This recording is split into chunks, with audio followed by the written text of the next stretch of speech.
Chapter 7. Our Growing Modesty. Being at last considered sufficiently tamed and trained to be trusted with scissors, we barbered ourselves as best we could. A close-trimmed beard is certainly more comfortable than a full one.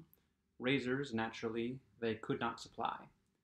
With so many old women, you'd think there'd be some razors, sneered Terry, whereat Jeff pointed out that he never before had seen such complete absence of facial hair on women. Looks to me as if the absence of men made them more feminine in that regard anyhow, he suggested. Well, it's the only one then, Terry reluctantly agreed. A less feminine lot I never saw. A child apiece doesn't seem to be enough to develop what I call motherliness. Terry's idea of motherliness was the usual one, involving a baby in arms or a little flock about her knees, and the complete absorption of the mother in said baby or flock.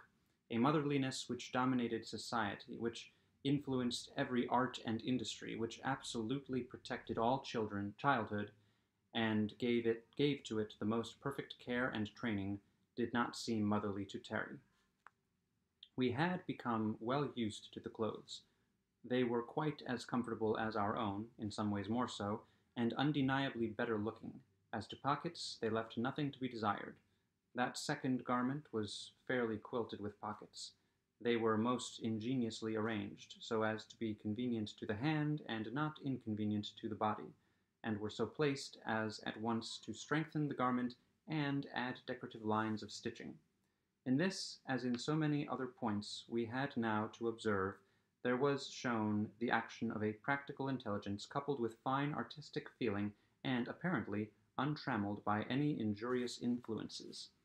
Our first step of comparative freedom was a personally conducted tour of the country. No pentagonal bodyguard now. Only our special tutors, and we got on famously with them. Jeff said he loved Zava like an aunt, only jollier than any aunt I ever saw. Sommel and I were as chummy as could be, the best of friends, but it was funny to watch Terry and Modine. She was patient with him, and courteous, but it was like the patience and courtesy of some great man, say a skilled, experienced diplomat with a schoolgirl. Her grave acquiescence with his most preposterous expression of feeling, her genial laughter not only with but I often felt at him, though impeccably polite, her innocent questions which almost invariably led him to say more than he intended. Jeff and I found it all amusing to watch. He never seemed to recognize that quiet background of superiority. When she dropped an argument, he always thought he had silenced her. When she laughed, he thought it tribute to his wit. I hated to admit to myself how much Terry had sunk in my esteem. Jeff felt it too, I am sure. But neither of us admitted it to the other. At home, we had measured him with other men, and though we knew his failings, he was by no means an unusual type. We knew his virtues too, and they had always seemed more prominent than the faults. Measured among women, our women at home, I mean, he had always stood high. He was visibly popular. Even where his habits were known, there was no discrimination against him. In some cases, his reputation for what was felicitously termed gaiety seemed a special charm. But here against the calm wisdom and quiet restrained humor of these women, with only that blessed Jeff and my inconspicuous self to compare with, Terry did stand out rather strong. As a man among men, he didn't. As a man among, I shall have to say, females, he didn't. His intense masculinity seemed only fit complement to their intense femininity. But here he was all out of drawing. Modine was a big woman, with a balanced strength that seldom showed. Her eye was as quietly watchful as a fencer's. She maintained a pleasant relation with her charge, but I doubt if many, even in that country, could have done as well. He called her Maud, amongst ourselves, and said she was a good old soul, but a little slow, wherein he was quite wrong. Needless to say, he called Jeff's teacher Java, and sometimes Mocha, or plain coffee, when specially mischievous, chicory, and even pastum, but Sommel rather escaped this form of humor, save for a rather forced some L. "Don't you people have but one name?" he asked one day after we had been introduced to a whole group of them. all with pleasant, few-syllabled, strange names like the ones we knew? Oh yes, Modine told him. A good many of us have another, as we get on in life, a descriptive one. That is the name we earn. Sometimes even that is changed or added to in an unusually rich life, such as our present land mother, what you call president or king, I believe. She was called Mera, even as a child. That means thinker. Later there was added Dumera, the wise thinker. And now we all know her as Odumera, great and wise thinker. You shall meet her. No surnames at all, then, pursued Terry, with his somewhat patronizing air. No family name. Why, no, she said. Why should we? We are all descended from a common source, all one family in reality. You see, our comparatively brief and limited history gives us that advantage at least. But does not each mother want her own child to bear her name, I asked. No, why should she? The child has its own. Why, for identification, so people will know whose child she is. We keep the most careful records, said Sommel. Each of us has our exact line of descent all the way back to our dear first mother. There are many reasons for doing that, but as to everyone knowing which child belongs to which mother, why should she? Here, as in so many other instances, we were led to feel the difference between the purely maternal and the paternal attitude of mind. The element of personal pride seemed strangely lacking. How about your other works? Asked Jeff. Don't you sign your names to them, books and statues and so on? Yes, surely, we are all glad and proud to. Not only books and statues, but all kinds of work. You will find little names on the houses, on the furniture, on the dishes sometimes, because otherwise one is likely to forget, and we want to know to whom to be grateful. You speak as if it were done for the convenience of the consumer, not the pride of the producer, I suggested. It's both, said Sommel. We have pride enough in our work. Then why not in your children? I urged Jeff. But we have. We're magnificently proud of them, she insisted. Then why not sign 'em? Said Terry triumphantly.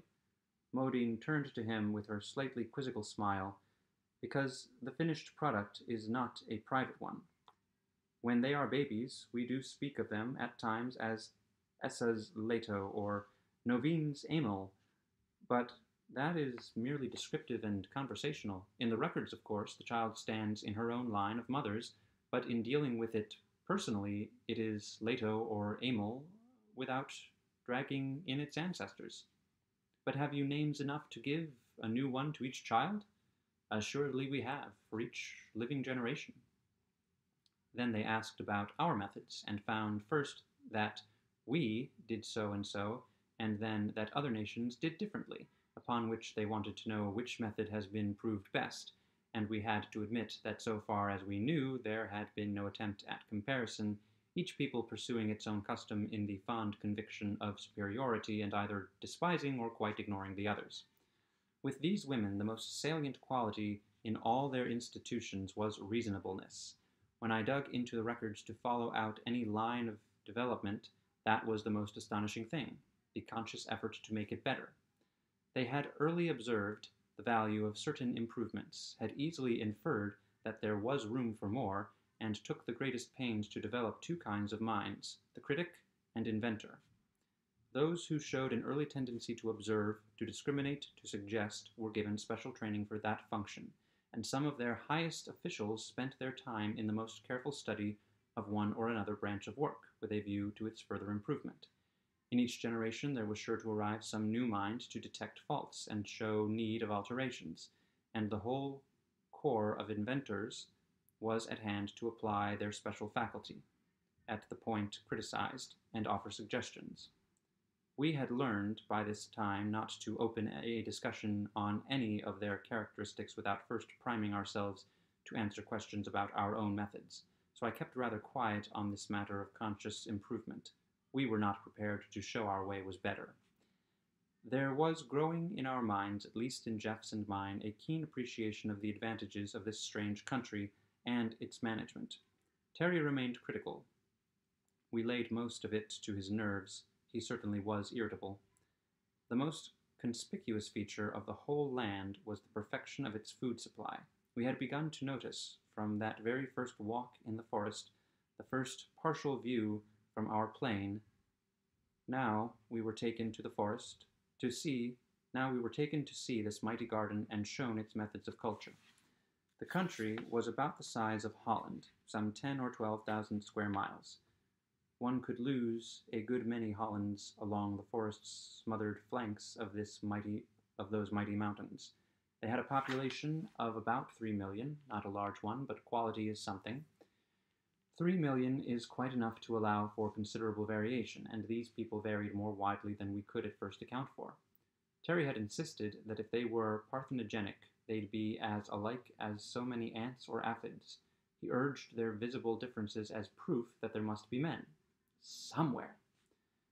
But when we asked them, in our later, more intimate conversations, how they accounted for so much divergence without cross-fertilization, they attributed it partly to the careful education which followed each slight tendency to differ, and partly to the law of mutation. This they had found in their work with plants, and fully proven in their own case. Physically, they were more alike than we, as they lacked all morbid or excessive types. They were tall, strong, healthy, and beautiful as a race, but differed individually in a wide range of features, coloring, and expression. But surely the most important growth is in mind, and in the things we make, urged Somel. Do you find your physical variation accompanied by a proportionate variation in ideas, feelings, and products? Or among people who look more alike, do you find their internal life and their work as similar? We were rather doubtful on this point, and inclined to hold that there was more chance of improvement in greater physical variation. It certainly should be, Zava admitted. We have always thought it a grave initial misfortune to have lost half our little world. Perhaps that is one reason why we have so striven for conscious improvement. But acquired traits are not transmissible, Terry declared. Weissman has proved that. They never disputed our absolute statements, only made notes of them. If that is so, then our improvement must be due either to mutation or solely to education, she gravely pursued. We certainly have improved. It may be that all these higher qualities were latent in the original mother, that careful education is bringing them out, and that our personal differences depend on slight variations in prenatal condition. I think it is more in your accumulated culture, Jeff suggested, and in the amazing psychic growth you have made. We know very little about methods of real soul culture, and you seem to know a great deal. Be that as it might, they certainly presented a higher level of active intelligence and of behavior than we had so far really grasped. Having known in our lives several people who showed the same delicate courtesy and were equally pleasant to live with, at least when they wore their company manners, we had assumed that our companions were a carefully chosen few. Later we were more and more impressed that all this gentle breeding was breeding, that they were born to it, reared in it, that it was as natural and universal with them as the gentleness of doves or the alleged wisdom of serpents. As for the intelligence, I confess that this was the most impressive and, to me, most mortifying of any single feature of Herland. We soon ceased to comment on this or other matters which to them were such obvious commonplaces as to call forth embarrassing questions about our own conditions. This was nowhere better shown than in that matter of food supply which I will now attempt to describe. Having improved their agriculture to the highest point and carefully estimated the number of persons who could comfortably live on their square miles, having then limited their population to that number, one would think that was all there was to be done, but they had not thought so.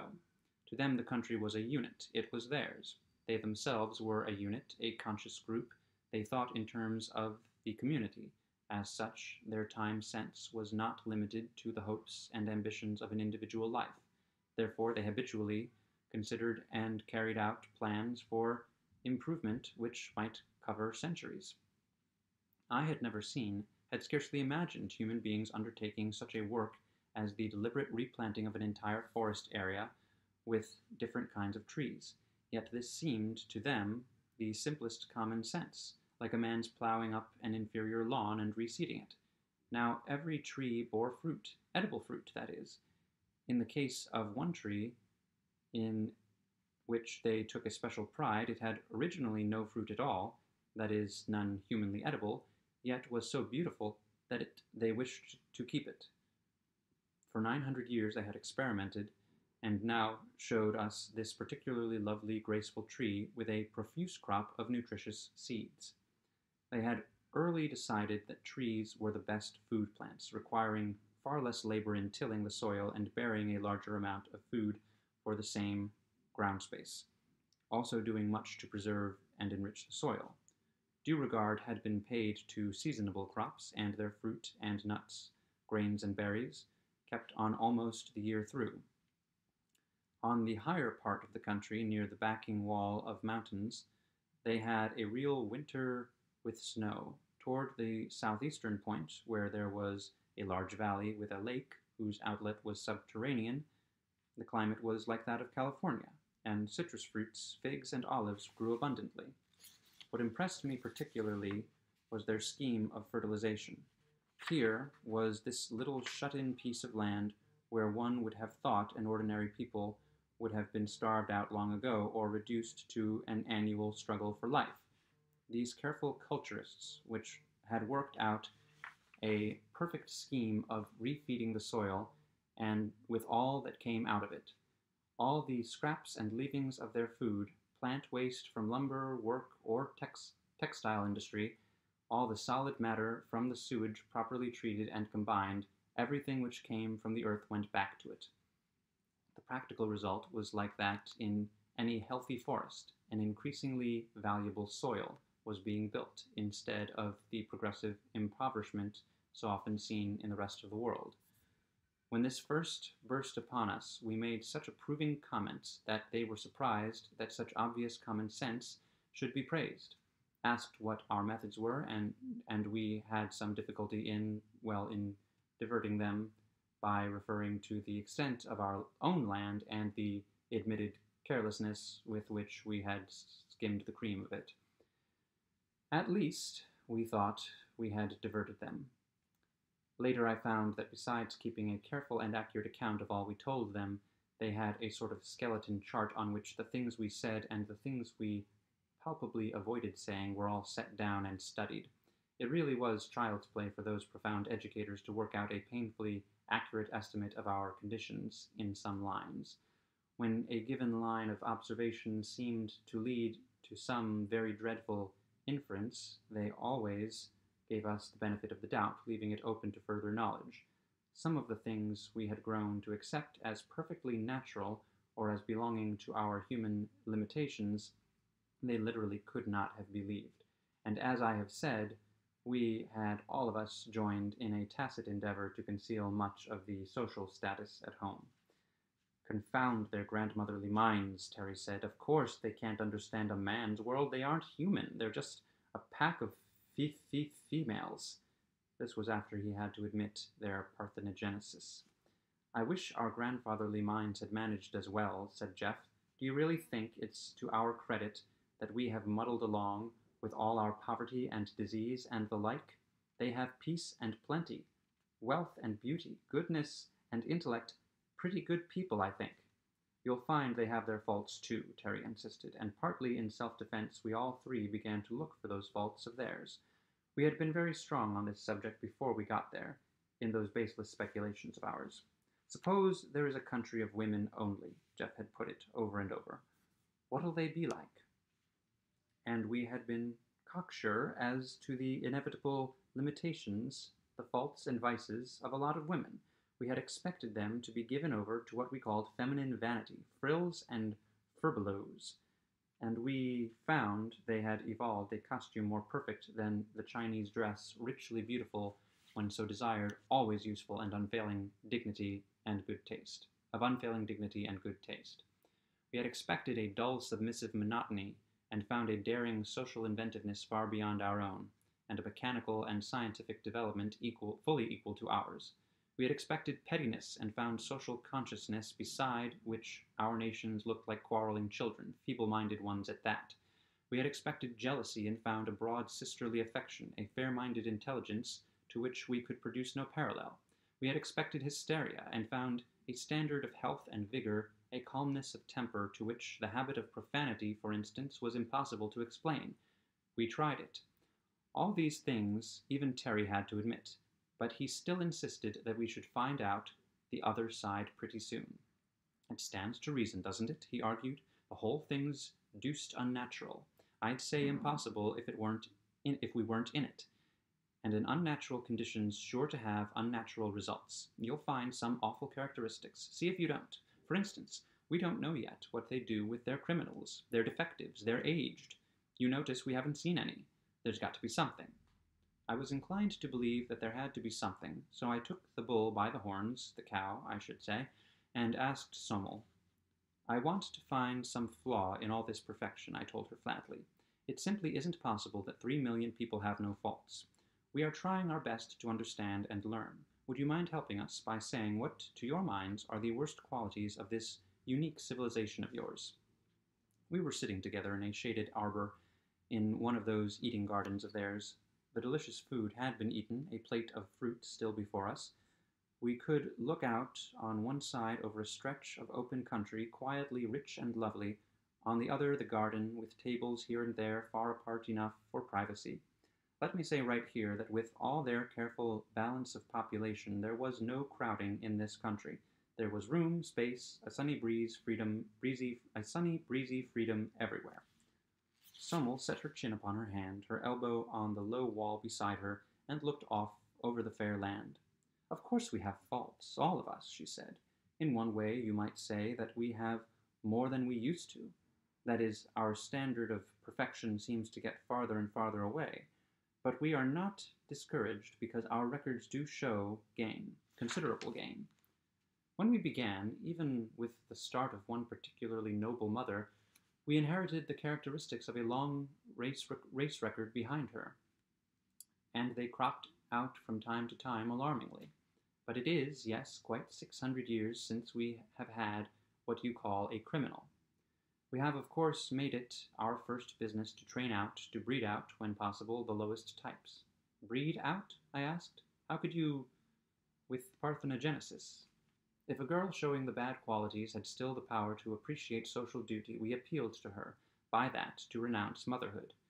Some of the few worst types were, fortunately, unable to reproduce. But if the fault was in a disproportionate egotism, then the girl was sure she had the right to have children, even that hers would be better than others. I can see that, I said. And then she would be likely to rear them in the same spirit. That we never allowed, answered Sommel quietly. Allowed? I queried. Allowed a mother to rear her own children? Certainly not, said Sommel, unless she was fit for that supreme task. This was rather a blow to my previous convictions. But I thought motherhood was for each of you. Motherhood? Yes, that is maternity, to bear a child.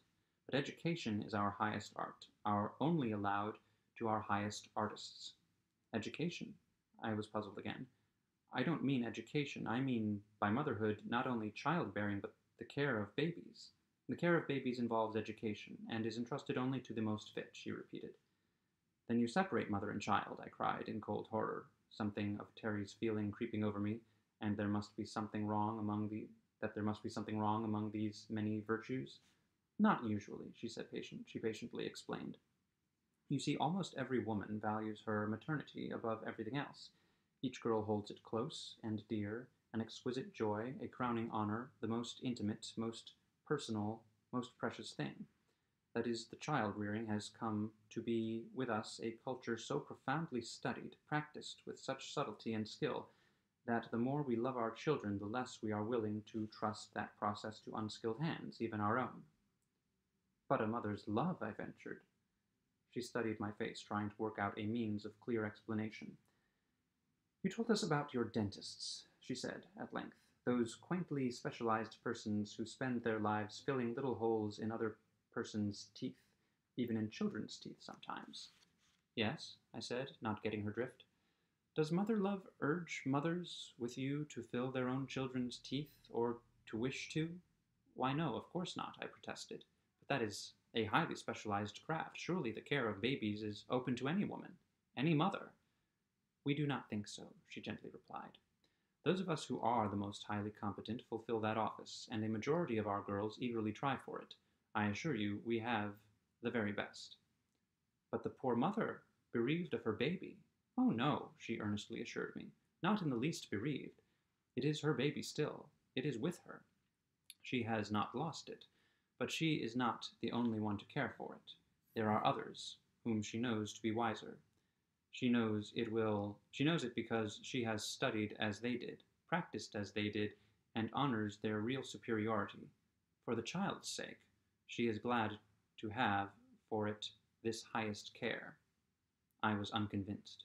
Besides, this was only hearsay. I had yet to see the motherhood of Herland.